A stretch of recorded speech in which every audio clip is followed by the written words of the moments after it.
حضرت سیدنا عقبہ بن عامر رضی اللہ تعالی عنہ سے مروی ہے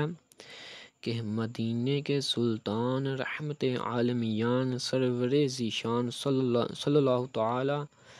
علیہ وآلہ وسلم کا فرمان رحمت نشان ہے، مساجد میں اوتاد یعنی اولیاء ہوتے ہیں جن کے ہم مجلس ملائکہ ہوتے ہیں،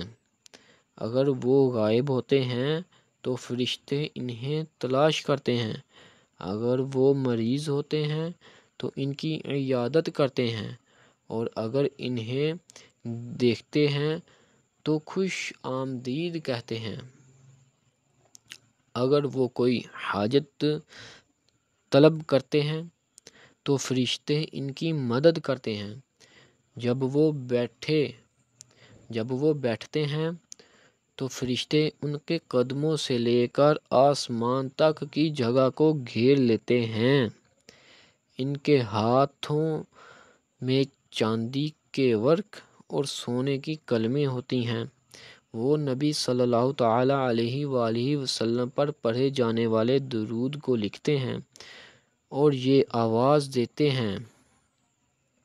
کہ زیادہ ذکر کرو، اللہ عز و جل تم پر رحم فرمائے اور تمہارے اجر میں اضافہ فرمائے۔ جب وہ ذکر شروع کرتے ہیں تو ان کے لیے آسمان کے دروازے کھل جاتے ہیں،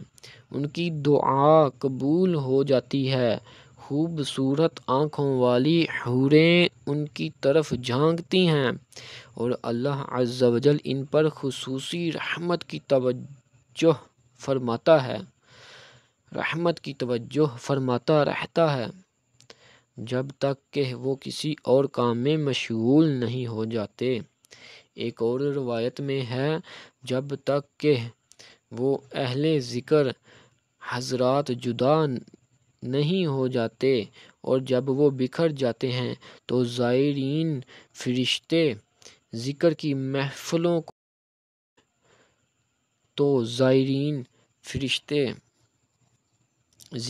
محفلوں کی تلاش شروع کر دیتے ہیں۔ صلو علی الحبیب صلی اللہ تعالی علی محمد صلی اللہ تعالی علیہ وآلہ وسلم۔ میٹھے میٹھے اسلامی بھائیوں، اس بات میں کوئی شک نہیں کہ سرکار صلی اللہ تعالی علیہ وآلہ وسلم کی ذات اقدس پر درود پاک پڑھنا بھی ذکر الہی عز و جل ہی جیسا ہے۔ میٹھے میٹھے اسلامی بھائیوں، اس بات میں کوئی شک نہیں کہ سرکار صلی اللہ تعالی علیہ وآلہ وسلم کی ذات اقدس پر درود پاک پڑھنا بھی ذکر الہی عز و جل ہی ہے، جیسا کہ حضرت سیدنا وہب بن منبہ رضی اللہ تعالی عنہ فرماتے ہیں، نبی کریم صلی اللہ تعالی علیہ وآلہ وسلم پر درود پڑھنا عبادت ہے، اور تفسیر کبیر میں حضرت سیدنا امام فخر الدین رازی علیہ رحمت اللہ الہادی آیت کریمہ فاذکرونی اذکرکم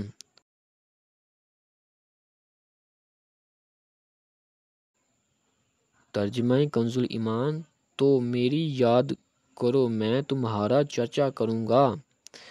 کے تحت ارشاد فرماتے ہیں کہ تمام عبادات ذکر کے تحت داخل ہیں، لہٰذا نبی اکرم صلی اللہ تعالی علیہ وآلہ وسلم پر درود پڑھنا عبادت ہے، اور تمام عبادات ذکر کے تحت داخل ہیں۔ تو حاصل کلام یہ ہوا کہ درود پڑھنا ذکر کے تحت داخل ہے، بلکہ بعض بزرگان دین کے نزدیک تو درود پاک ذکر الہی کی اعلیٰ ترین قسم ہے، جیسا کہ علامہ نبہانی قدس سرہ النورانی فرماتے ہیں، درود شریف سے ذکر کی تجدید ہوتی ہے، بلکہ یوں کہنا چاہیے کہ حضور صلی اللہ تعالیٰ علیہ وآلہ وسلم پر درود شریف پڑھانا ذکر خداوندی عز و جل کی افضل ترین قسموں میں سے ہے۔ میٹھے میٹھے اسلامی بھائیوں، اللہ عز و جل کی رحمت کے قربان جائیے کہ اس نے اپنے بعض معصوم فرشتوں کو محض یہ ذمہ داری سونپ رکھی ہے کہ ذکر و درود کی محفل کی تلاش کریں اور ان پر رحمت کی برکھا برسائیں۔ لہٰذا ہمیں چاہیے کہ جب کبھی کسی محفل میں بیٹھنے کا اتفاق ہو، خواہ وہ محفل دینی ہو یا دنیاوی، اس میں کچھ نہ کچھ ذکر و درود کی عادت بنائیں تاکہ اللہ عز و جل کے معصوم فرشتے اس پر ہمارے گواہ ہو جائیں اور ہم پر رحمت خداوندی کی بارش برسائیں۔ اس ضمن میں ایک اور روایت سنیے اور خوشی سے جھوم اٹھیے۔ چنانچہ صاحب در منصور زیر آیت فاذکرونی اذکرکم ایک حدیث پاک نقل کرتے ہیں۔ سرکار مدینہ صلی اللہ تعالیٰ علیہ وآلہ وسلم، سرکار نامدار دو عالم کے مالک و مختار صلی اللہ تعالیٰ علیہ وآلہ وسلم نے ارشاد فرمایا، اللہ عز و جل کے فرشتے، اللہ عز و جل کے کچھ فرشتے روئے زمین کی سیر کرتے ہیں اور وہ ذکر کے حلقوں کی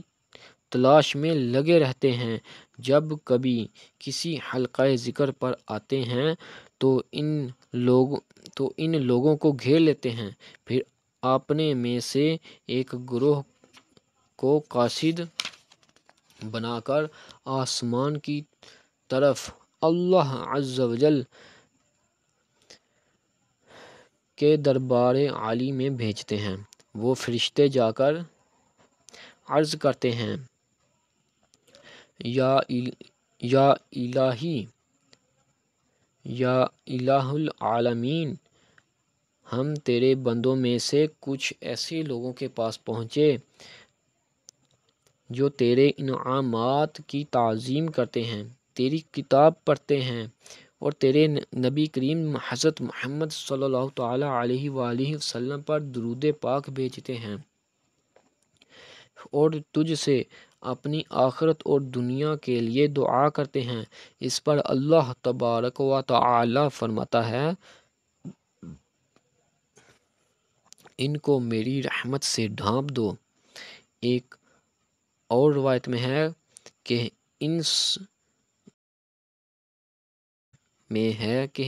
اس پر ان میں سے ایک فرشتہ عرض کرتا ہے، اے ہمارے رب کریم، ان میں فلاں شخص شرکائے محفل میں سے نہیں تھا، وہ تو محض کسی کام کی غرض سے آیا ہوا تھا، اس کے بارے میں کیا حکم ہے؟ یعنی اس کے بارے میں کیا حکم ہے؟ اللہ تعالیٰ کا دریائے رحمت مزید جوش میں آتا ہے، فرماتا ہے، ان کو میری رحمت سے ڈھانپ دو کہ یہ آپس میں مل بیٹھنے والے ایسے لوگ ہیں، ان کی صحبت کی برکت سے ان کے ساتھ اٹھنے بیٹھنے والا بھی بد نصیبوں محروم نہیں رہتا۔ صلو علی الحبیب صلی اللہ تعالی علی محمد صلی اللہ تعالی علیہ وآلہ وسلم۔ الحمدللہ عز و جل دعوت اسلامی کے مدنی ماحول میں سلطان انبیاء کرام شاہ خیر الانام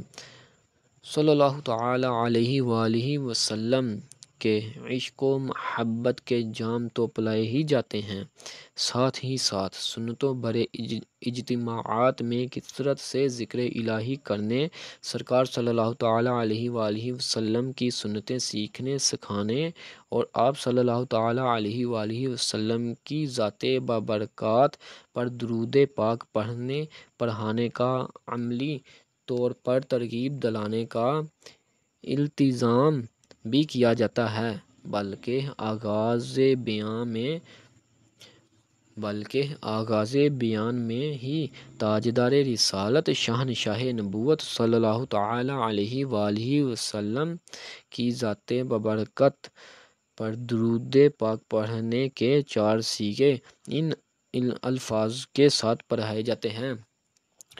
الصلاۃ والسلام علیک یا رسول اللہ وعلی آلک وصحابک یا حبیب اللہ، الصلاۃ والسلام علیک یا نبی اللہ وعلی آلک وصحابک یا نور اللہ۔ دعوت اسلامی کے مدنی ماحول سے وابستہ عاشقان رسول کی صحبت کی بدولت اگر ہم درود پاک کی کثرت کے عادی بن گئے تو انشاءاللہ عز و جل اس کی برکت سے ہمارے تو وارے ہی نیارے ہو جائیں گے۔ چنانچہ اس ضمن میں ایک ایمان افروز حکایت سنیے اور جھوم جائیے۔ چنانچہ حضرت سیدنا شیخ احمد بن ثابت مغربی علیہ رحمۃ اللہ القوی فرماتے ہیں: ایک رات خواب میں نے کسی منادی کی ندا سنی کہ جو شخص رسول اکرم صلی اللہ تعالی علیہ وآلہ وسلم کی زیارت کرنا چاہتا ہے وہ ہمارے ساتھ آ جائے۔ اس کے ساتھ ہی میں نے دیکھا کہ کچھ لوگ دوڑے آ رہے ہیں، لہٰذا میں بھی ان کے ساتھ ہو لیا۔ کچھ دیر چلنے کے بعد میں نے دیکھا کہ سرور دو عالم صلی اللہ تعالی علیہ وآلہ وسلم ایک بالا خانے میں جلوہ افروز ہیں۔ میں بائیں طرف کو بڑھتا کہ دروازہ مل جائے تو لوگوں نے بلند آواز سے کہا دروازہ دائیں جانب ہے، لہٰذا میں دائیں جانب مڑا تو دروازہ مل گیا اور میں اس میں داخل ہو گیا۔ جب میں قریب ہوا تو میرے اور حضور صلی اللہ تعالی علیہ وآلہ وسلم کے درمیان ایک بادل حائل ہو گیا جس کی وجہ سے میں کسی کا چہرہ نہ دیکھ سکا۔ میں نے بے ساختہ یہ پڑھنا شروع کر دیا: الصلاۃ والسلام علیک یا رسول اللہ، اور عرض گزار ہوا یا رسول اللہ صلی اللہ تعالی علیہ وآلہ وسلم، کیا یہی میری عادت نہیں ہے؟ آپ صلی اللہ تعالی علیہ وآلہ وسلم نے فرمایا: میرے اور تیرے درمیان دنیا کے حجاب یعنی پردے حائل ہو گئے ہیں۔ مجھے سرکار زجر یعنی ڈانٹ ڈپٹ فرماتے رہے کہ ہم تجھے منع کرتے ہیں کہ دنیا اور دنیا کے اہتمام سے باز آ جا، اور تو باز نہیں آتا۔ میں نے دل میں سوچا کہ یہ میری شامت اعمال ہی کا نتیجہ ہے، ساتھ ہی ساتھ میری آنکھیں اشک بار ہو گئیں۔ میں نے عرض کی: یا رسول اللہ صلی اللہ تعالی علیہ وآلہ وسلم، کیا آپ میرے ضامن نہیں ہیں؟ فرمایا: ہاں، تو جنتی ہے۔ پھر حضور صلی اللہ تعالی علیہ وآلہ وسلم نے دعا فرمائی تو وہ بادل آہستہ آہستہ اٹھنا شروع ہوا، حتیٰ کہ میں نے سید دو جہاں صلی اللہ تعالی علیہ وآلہ وسلم اور صحابہ کرام علیہم الرضوان کی زیارت سے اپنی آنکھوں کی پیاس بجھائی۔ صلو علی الحبیب صلی اللہ تعالی علی محمد صلی اللہ تعالی علیہ وآلہ وسلم۔ اے ہمارے پیارے، اللہ عز و جل ہمیں اپنے پیارے رسول صلی اللہ تعالی علیہ وآلہ وسلم کی غلامی تا دم زندگانی اور دعوت اسلامی سے وابستہ عاشقان رسول کی